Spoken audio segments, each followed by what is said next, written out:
Kind of a scoot kick down there. Gets Oh, by Genesis. took a He picks crazy it up on bounce. his 2-yard line. Tries to cut up the middle, makes two people miss. Sean, he's got some room. And he cuts to the inside.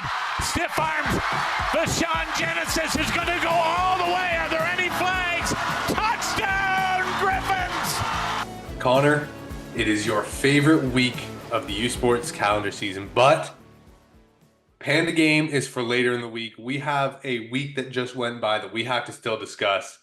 I know that you are fired up because your Lions are winning, your Tigers are in the postseason. It's Pedro time for your Ottawa GGs.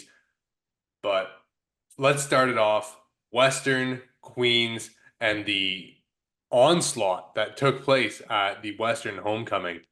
39-14 for the Western Mustangs. And Connor, it was a long half for the Queens Gales. Yeah, it was all Mustangs to start this game in the first half. They jumped out to a 19-point lead off the back of an 8-yard run from Keon Edwards and a goal line touchdown run from Jerome Raincourt in this one. And then Queens sneaks one in kind of right at the back end of the first half in this one off a 29-yard pass from Anthony Leo to Logan Walton. But really for me in this one, Wade, it was all Mustangs. They dominated in this one start to finish on both sides of the ball.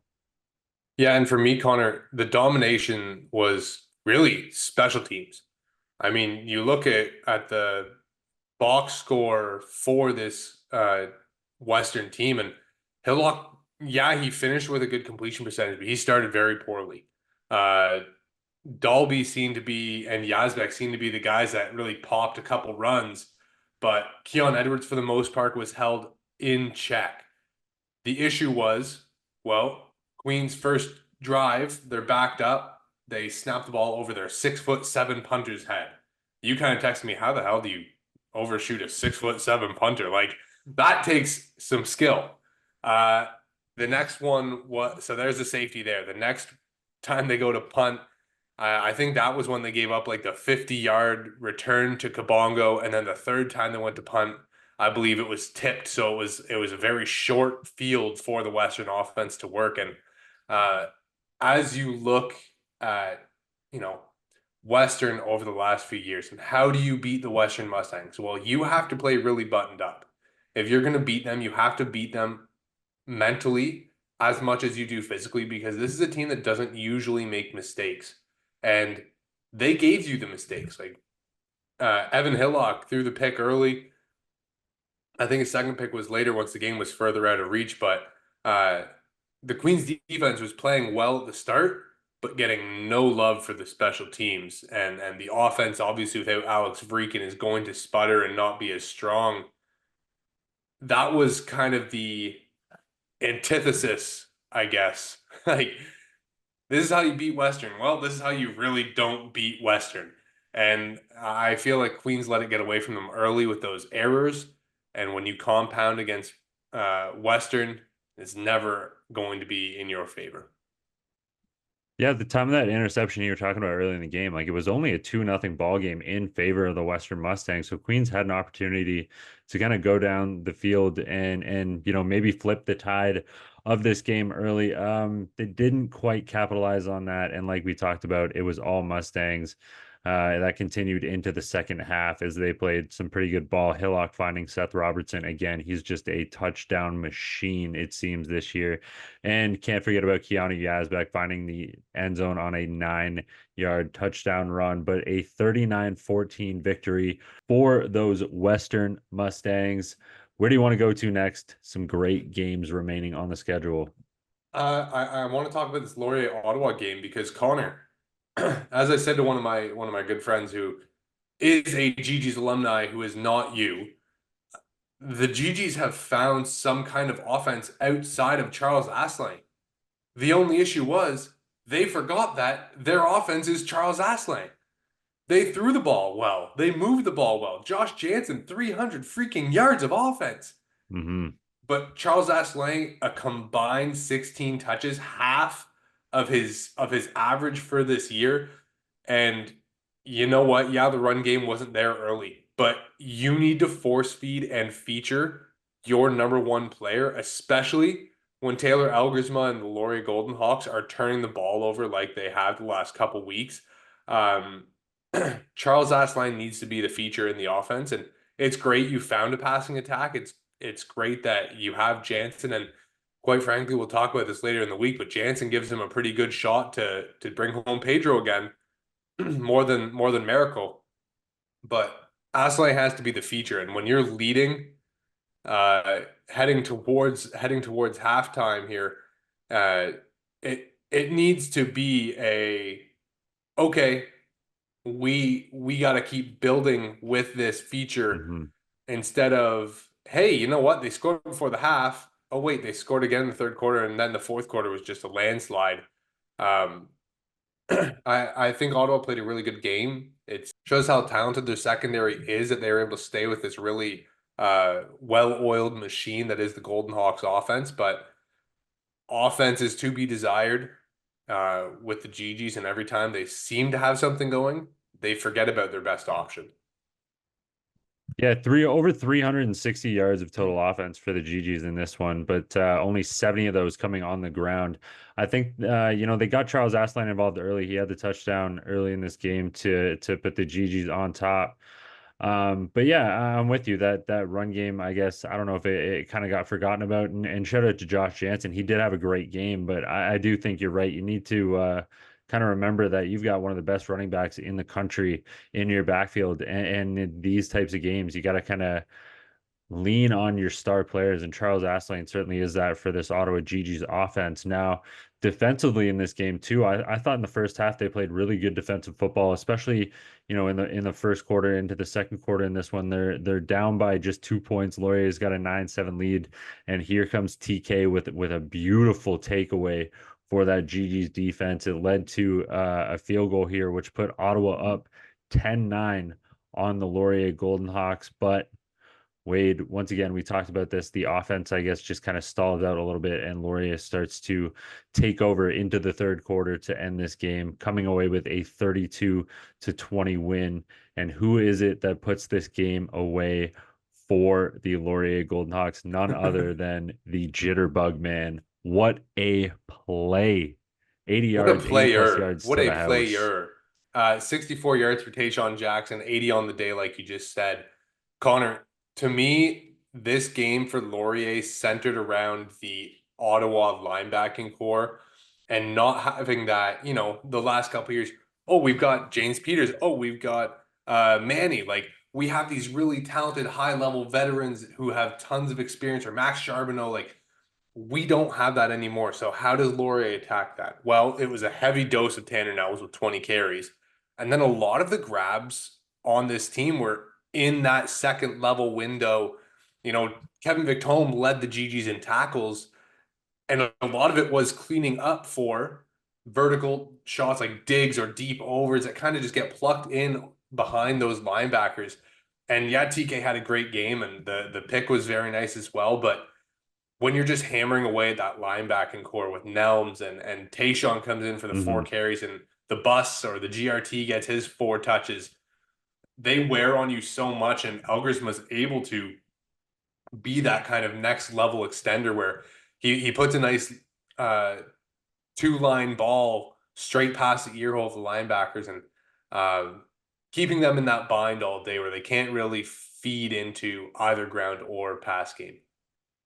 Yeah, and just quickly to your point there about feeding Tanner Nelms and the Golden Hawks ground game, they ran the ball 33 times, averaging 7.7 yards per carry. And I don't care what Obviously, defense you are, that is tough to stop, dude. And yeah, so that average is obviously it's getting boosted skewed. a little bit here by a long touchdown run, but nonetheless, they had 255 yards on the ground. They ran the ball 33 times. That's the number I really want to highlight here, because that is tough for any defense. That to me is proving you're sustaining drives, you're wearing down defensive fronts, like you're saying. So it was a really good game plan by the Laurier Golden Hawks. I think Ottawa had every opportunity here to put themselves in a position to win this game early on, but Laurier coming away with a 32-20 win over the Ottawa GGs. Looking forward to that Panda game, man. This one, I know we're Okay, going to talk preview it, about the but other side. Talk about the other side because we have the Carlton Ravens, Connor, who all right. they got the win. They Tight did get the one. win. Tight one against the York Lions, 24-10. Wade, York jumping out to an early lead, 7-4 off a Rex Walker 1 yard plunge into Yeah, the end zone. using the Carlton RB as a ties it up. QB sneak to I kind know. of save your legs on your quarterback from getting tangled up. I actually had this conversation with someone this afternoon about, you know, we're seeing that more and more now. Like we saw the Ticats do it against the BC Lions. York obviously did this last week, and after Chris Trevler kind of banged up his knee in the CFL, I don't know if teams are kind of nervous to put quarterbacks under there, their backup wedge quarterback, but certainly is working for the York Lions. But Connor, for me, this one was Carlton trying real hard not to toss it away, I'd say. Like with the interception, of course, we got a couple fumbles from Elijah Barnes. Obviously, one of them he picked back up, but uh, in that dual threat nature, ball security is so imperative. And as much as we've been lauding his praises all year, he goes for 350 again, but the turnovers are almost what kill this team. They're just lucky as hell that their defense got 3 interceptions on Matt Lynn. And I'll let you kind of talk about this because I have another point about York I want to make, but I want to hear your thoughts on this game first. Okay, there's one drive, kind of one highlight here for Elijah Barnes that speaks volumes to me about the character of this young quarterback in this game. And Carlton's up 17-10. York comes off a 24-yard field goal to make this game just a 7-point ball game in the fourth quarter.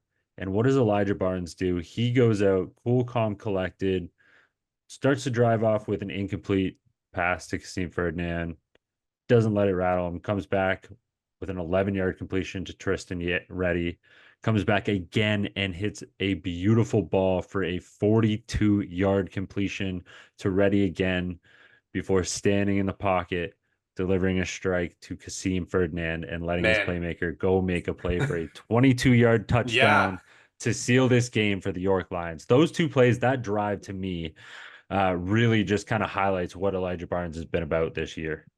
And it highlights what the Carlton Ravens are too. And it's these veteran playmakers, Hache, Reddy, and Ferdinand, saying to the young quarterback, just give us the ball. We Mm. trust you to put it in the spot. Trust us to make the play. And like the touchdown to Kasim, it was just a hook route, but he turned, broke the tackle, and extended for the goal line. Yeah. Um, we should be really thankful, or I guess Elijah Barnes should be really thankful that he has those playmakers around him. And I know there's younger guys that'll come up, and that's just the nature of things, but that there's something about that combo where when you get the young quarterback mixed with those extremely veteran receivers, you kind of feel more comfortable to just be yourself in the pocket and say like, yeah, I'm going to make the read. Like my guys are better than you. They know what they're doing. They know the playbook Mm. as well as I do. I think this team is phenomenal. And Tristan Reddy, I mean, 166 yards. Hache had the bulk of his on the touchdown, and then Kasim just piecing away. It seems like every time he touches the ball, it's a chunk play. Yeah, no, absolutely. This was a great win all around for Carlton, and I think this is kind of one of those perseverance wins that we were talking about with Carlton, like one of those nice ones that this game's not really going the way that they want it to, but they grind it out and they get the win here. And we've been talking about, Carlton needs to get some of these this year in order to build that confidence up and to get one of these heading into one of the biggest weeks of the year for them. I think that only is going to do good things for them heading into this Panda game. But we have some more good games to talk about from this week. And we are going to talk about the Guelph Griffins taking on the Waterloo Warriors, who Wade controlled this ball game for the first half. They did. You are correct. It was a Waterloo lead at halftime until Marshall McCray and Vashon Janusis and Willem Arsenault just said, hold up, wait a minute. We're not losing at homecoming. 8,500 fans. No, sir, we are not dropping that one. I do want to say Marshall McRae in the red zone. This is kind of what we talked about a few weeks ago, where you get that heavy run formation, and he's shown he can throw it. Both touchdowns in the red area, 4 completions on the day, 2 of them for scores. I mean, this is the diversity, the complexities of this Guelph team. And then to have Vashon Janusis, the kickoff to seal the deal after Waterloo scores and makes it a 10-point game. They kick the ball off. It gets kind of played around with. Vashon picks it up around his goal line and just says, straight line, gone, break a tackle, stiff arm another man into the dirt. The play of the week for me is either Tayshawn's big touchdown or Vashon's kick return. I was kind of leaning Vashon's kick return because of the fact that he had such a nasty stiff arm. He makes a difference for this team. I agree. I think the 109-yard kickoff return to me is a huge play. And you know, some might say, yeah, it's 35-25 at that point. Why is that a big play for you? Well, it's 35-25 with around 6 minutes left in the Canadian game. That is a heck of a lot of time. It's only a 10-point ball game. Who's to say Waterloo doesn't go down the field to score? Now it's only a 3-point ball game. So you have Vashon Janusis go out there, go for 109 yards on the kickoff return TD to put the game out of reach. So that's a massive play for me. But the one thing that really impresses me about this Guelph team is their red zone offense. Coming into this game, they were one of the best red zone offensive teams in the OUA in the country. And in this game, they come out and they had 3 more red zone scores. Jordan Buick, 15-yard pass from Tristan Aboud early in the game, and then William Arsenault, 14-yard pass from Marshall McRae in the red zone. Laurent Paquin adds a 1-yard touchdown reception from Marshall McRae as well. This is a heck of a red zone scoring offense, and this is one of our favorite things at CFP, right? Way, like if you can score in your red zone opportunities, you are going to control football games more often than not. I'm loving these Guelph Griffins right now. All right, last game, quick game to talk about. Windsor, Toronto in the pouring rain, I think it was. Joey Zorn. Pouring. Joey Zorn, 120 plus yards. To me, Windsor's still playing musical chairs at quarterback. I know the score was lopsided, but Connor, they're getting different quarterbacks in the second half. When really it's a 3-score game, but usually that's not the time to start playing around with this. Demovsky, Skelton, Roy, 3 of them, they need to figure out a way to be consistently successful in the passing game. Kind of like what we've been talking about with Ottawa. Whenever they figure it out, this team's going to be electric. But until they do, I can't fully buy in. I like what I see from Windsor, but I still have some pause if we're at the stock broker trying to get a hold of some of these chips. Absolutely. I think I have to agree with you right now. I think you know, there's a lot of things to like here with the Windsor Lancers. I mean, their ground game obviously is the highlight of this team. They're doing some great things in the passing offense, but I would like to see some consistency, like you're saying. But special teams wise, Brady Lidster, man, our special teams player of the week here. 4 for 4, adds 237 yarders. But the unit I really want to talk about in this game, the one part that I think made a huge difference in this score is the Windsor defense. 7 sacks in this game. They forced 6 safeties from this Toronto team. 6 times 2, you do the math with me. That is 12 points forced by this Windsor Lancers defense. 7 sacks, 10 TFLs. It was a day to be had, and this is largely why they won in such a fashion that they did. Yeah, and I mean, Lidster puts on another performance, not his first special teams player of the week award. Secretly having one of the best years out of the kickers in the OUA. I mean, I know Forsey's had some good moments. Brian Garrity's always been consistent with Western, but Lidster has done a very solid job with Windsor. When he is required to, or when he's asked to, he always delivers, and that's all you can ask for with a kicker. Yeah, I agree. I 100% agree, but I think that is a good spot to wrap it up here for the week. We will be back. It is Panda Week. You know, I'm excited. You know, Wade is excited. The city of Ottawa is going to be absolutely bumping for this one. And we are here to preview it, but you're going to have to wait just a little bit longer. We will be back later in the week to tee that one up. With that being said, enjoy the week. Of course, Truth and Reconciliation Day is past. Hope everyone was able to spend a few moments in reflection. Take care. See you towards the end of the week for the Pedro Bowl. Sounds kind of cool at Panda Game.